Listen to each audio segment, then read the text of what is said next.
కేంద్రంలో ఏర్పాటు చేసినటువంటి భారత వికలాంగుల హక్కుల పరిరక్షణ సమితి రాజ్యాధికార సాధనా సభకు సభాధ్యక్షత వహించినటువంటి నల్గొండ జిల్లా అధ్యక్షులు చిన్నపాక మత్స్యగిరి గారికి, అదేవిధంగా ఈ సమావేశాన్ని ఏర్పాటు చేసినటువంటి సంఘ మండల అధ్యక్షులైనటువంటి తలారి సహదేవుడు గారికి, మండల ఉపాధ్యక్షులు గుట్టపాక ముత్తయ్య గారికి, అదేవిధంగా ఈ సమావేశంలో నాతో పాల్గొన్నటువంటి రాష్ట్ర నాయకురాలు గుడిపల్లి సుమతి, అదేవిధంగా మహిళా నాయకత్వం అందరికీ కూడా పేరు పేరున రాష్ట్ర కమిటీ పక్షాన ధన్యవాదాలు తెలియజేస్తూ, ముఖ్యంగా తెలంగాణ రాష్ట్రంలో త్వరలో రాబోయేటటువంటి పంచాయతీ ఎన్నికల్లో రాజకీయ రిజర్వేషన్ కనుక కల్పించకుంటే ముఖ్యమంత్రి రేవంత్ రెడ్డి ప్రభుత్వం మీద ఈ మునుగోడు నియోజకవర్గ కేంద్రంగానే తిరుగుబాటు యుద్ధాన్ని ప్రారంభిస్తామని చెప్పేసి భారత వికలాంగుల హక్కుల పరిరక్షణ సమితి రాష్ట్ర కమిటీ పక్షాన మేము రాష్ట్ర ముఖ్యమంత్రి గారిని హెచ్చరిస్తున్నాం.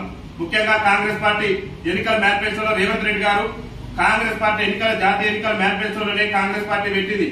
రాజస్థాన్, ఛత్తీస్గఢ్ లో ఏ విధంగానైతే వికలాంగుల సమాజానికి రాజకీయ రిజర్వేషన్ కల్పించారో తెలంగాణలో కూడా అదే కోణంలో మేము రాజకీయ రిజర్వేషన్ కల్పిస్తామని చెప్పేసి రేవంత్ రెడ్డి గారు చెప్పి, మరి స్థానిక సంస్థల ఎన్నికల్లో వికలాంగుల సమాజానికి రిజర్వేషన్ కల్పించకుండానే ఎన్నికలకు పోయేటటువంటి కుట్రలు రేవంత్ రెడ్డి ప్రభుత్వం చేస్తున్నటువంటి నేపథ్యంలో తెలంగాణలో ఉన్నటువంటి వికలాంగుల సమాజాన్ని మొత్తం కూడా చైతన్యం చేయడమే లక్ష్యంగా తెలంగాణ రాష్ట్ర వ్యాప్తంగా ఉన్నటువంటి అన్ని మండల కేంద్రాలలో కూడా ఈ రాజ్యాధికార సాధనా సభలు నిర్వహించి అట్టడుగు నుండి దుర్భర జీవితాలు గడుపుతూ ఈ స్వతంత్రం వచ్చిన కాడి నుంచి కూడా ఈ దేశంలోనే రాజ్యాధికారానికి దూరమై సకలాంగుల పాలకుల చేత అణచివేతకున్నటువంటి వికలాంగుల సమాజానికి కూడా చట్టసభలలో రాజకీయ అవకాశాలు కల్పించాలని చెప్పేసి భారత వికలాంగుల హక్కుల పరిరక్షణ సమితి ఆధ్వర్యంలో పెద్ద ఎత్తున కూడా ఈ రాజ్యాధికార సాధనా సభలు నిర్వహిస్తున్నాం.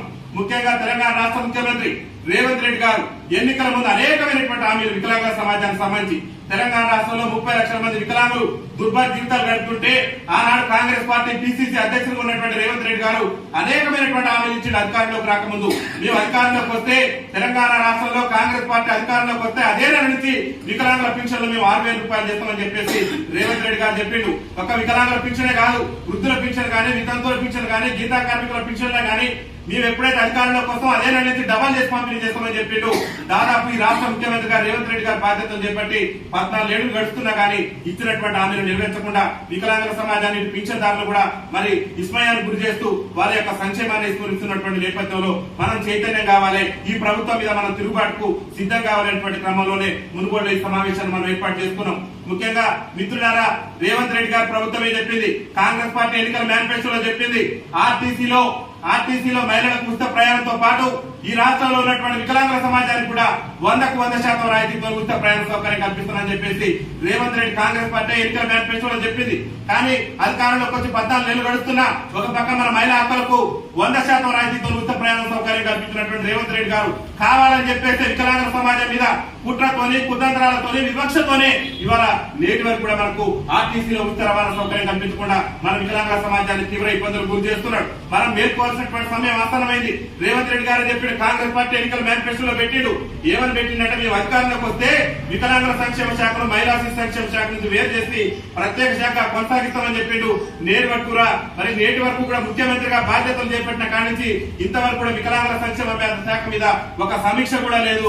కనీసం సంక్షేమ శాఖను ప్రత్యేక శాఖ చేసేందుకు కూడా ముఖ్యమంత్రి దృష్టి సారించేటటువంటి ప్రయత్నం చేయడం లేదు. అదొకటే కాదు, తెలంగాణ రాష్ట్రంలో అనేక మంది మన వికలాంగుల సోదరులు పీజీలు, పిహెచ్డీలు పూర్తి చేసి ఆనాడు జరిగినటువంటి తెలంగాణ రాష్ట్ర ఉద్యమంలో కూడా మన వికలాంగుల సోదరులు వైకల్యాన్ని సైతం కూడా లెక్క చేయకుండా పోరాటం చేస్తే రాష్ట్ర ముఖ్యమంత్రి రేవంత్ రెడ్డి గారు ఆనాడు పిసిసి అధ్యక్షులు ఉండి ఆ కాంగ్రెస్ పార్టీ అధికారంలోకి వస్తే తెలంగాణ రాష్ట్రంలో వికలాంగుల బ్యాక్లాగ్ ఉద్యోగాలన్నింటి కూడా భర్తీ చేసి వికలాంగుల విద్యార్థులకు అండగా ఉంటామని చెప్పిండు. కానీ నేటి వరకు కూడా తెలంగాణ రాష్ట్రంలో వికలాంగుల బ్యాక్లాగ్ ఉద్యోగాలు భర్తీ కాక మన వికలాంగుల సోదరులు పీజీలు, పిహెచ్డీలు చేసి వాళ్ళ రోడ్ల మీద ఉద్యోగాలు వేయడం కోసం మరి తిరిగేటటువంటి పరిస్థితి తెలంగాణ రాష్ట్రంలో దాపరించింది. ఒక్క విషయంలో కాదు, అడుగునా కూడా రేవంత్ రెడ్డి ప్రభుత్వం వికలాంగుల సమాజం మీద వివక్ష ప్రదర్శించేటటువంటి ప్రయత్నం చేస్తుంది. ముఖ్యంగా తెలంగాణలో బీసీల రిజర్వేషన్ ఉద్యమం ఈ మధ్య నడుస్తుంది. బీసీలకు 42% రిజర్వేషన్ కల్పించేందుకు కాంగ్రెస్ పార్టీ కట్టుబడి ఉందని చెప్పేసి బట్టి విక్రమార్క గారు కానివ్వండి, ముఖ్యమంత్రి గారు కానివ్వండి అనేక వేదికల మీద చెప్తున్నారు. అసెంబ్లీలో కూడా ఈ మధ్యన బీసీ సమాజం సమస్యల మీద, బీసీల రిజర్వేషన్ మీద చర్చించారు. కానీ ఈ తెలంగాణ రాష్ట్ర అసెంబ్లీ ఏర్పడి ఇప్పటికి 11 ఏళ్లు దాటినా కానీ వికలాంగుల సమాజం మీద, వికలాంగులు ఎదుర్కొంటున్నటువంటి సమస్యల మీద నేటి వరకు కూడా చర్చ జరపలేదు.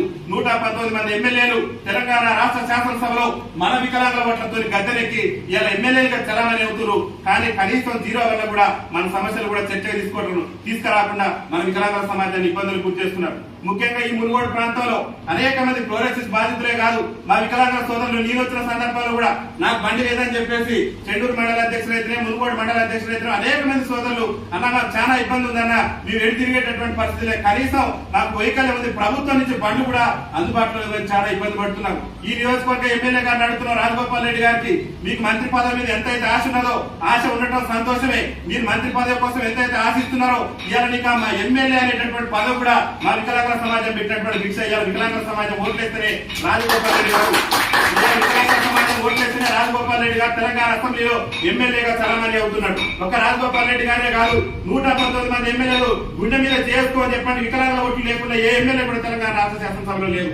రాజగోపాల్ రెడ్డి గారికి మంత్రి పదవి మీద ఉన్నటువంటి ఆశ ఈ మునుగోడు నియోజకవర్గంలో ఉన్నటువంటి వికలాంగుల సమస్యల మీద, వికలాంగుల జాతిపీఠాల మీద ఉంటే ఖచ్చితంగా రాజగోపాల్ రెడ్డి గారికి మంత్రి పదవి కాదు ముఖ్యమంత్రి పదవి వచ్చేటటువంటి అవకాశం ఉంటుంది. ఎందుకంటే అక్కడ ఉన్నటువంటి సామాజిక వర్గం మీ ముఖ్యమంత్రి గారిని నిలదీయండి, మీరు ఎమ్మెల్యేగా ఉన్నారు కాబట్టి, ఈ మునుగోడు ప్రాంతం నుంచి శాసనసభ్యులు ఉన్నారు కాబట్టి మీ ముఖ్యమంత్రి గారు నిలదీయండి.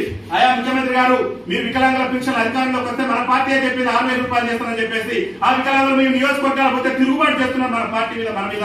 అందుకనే తక్షణమే వికలాంగుల పెన్షన్ పెట్టండి అని చెప్పేసి రాజగోపాల్ రెడ్డి గారు మీ ముఖ్యమంత్రి గారు నిలదీయండి. మా వికలాంగుల సమాజం ఈ మునుగోడు ప్రాంతంలో అల్లాడిపోతున్న అనేకమైనటువంటి సమస్యలతోని, ముఖ్యంగా మునుగోడులో ఉన్నటువంటి గ్రామ పంచాయతీలలో నేటి వరకు కూడా సకలాంగులే ఇవాళ సర్పంచులుగా, ఎంపీపీలుగా, జెడ్పీటీసీలుగా చలామణి అయ్యారు. ఇవాళ గతంలో వచ్చిన బీసీ కార్పొరేషన్ల లోన్లు కానివ్వండి, ఎస్సీ కార్పొరేషన్ల లోన్లు కానివ్వండి, ఎక్కడ కూడా మా వికలాంగుల జాతిపీఠాలకు సమన్వయం అనేటటువంటిది రాకుండా చేస్తారు. కాబట్టి మేమేమి అడుగుతున్నట్టే, ఇప్పుడు జరుగుతున్నటువంటి పంచాయతీ ఎన్నికల్లో, తెలంగాణ రాష్ట్రంలో జరగబోయే పంచాయతీ ఎన్నికల్లో వికలాంగులకు రాజకీయ రిజర్వేషన్ కల్పించిన తర్వాతనే తెలంగాణ రాష్ట్రంలో పంచాయతీ ఎన్నికలు నిర్వహించాలని చెప్పేసి ఈ మునుగోడు కేంద్రంగా రాష్ట్ర ముఖ్యమంత్రి గారికి, అదేవిధంగా ఇక్కడ ఉన్నటువంటి ఎమ్మెల్యే గారికి విజ్ఞప్తి చేస్తున్నాం. ముఖ్యంగా తెలంగాణ రాష్ట్రంలో మరో ప్రధానమైనటువంటి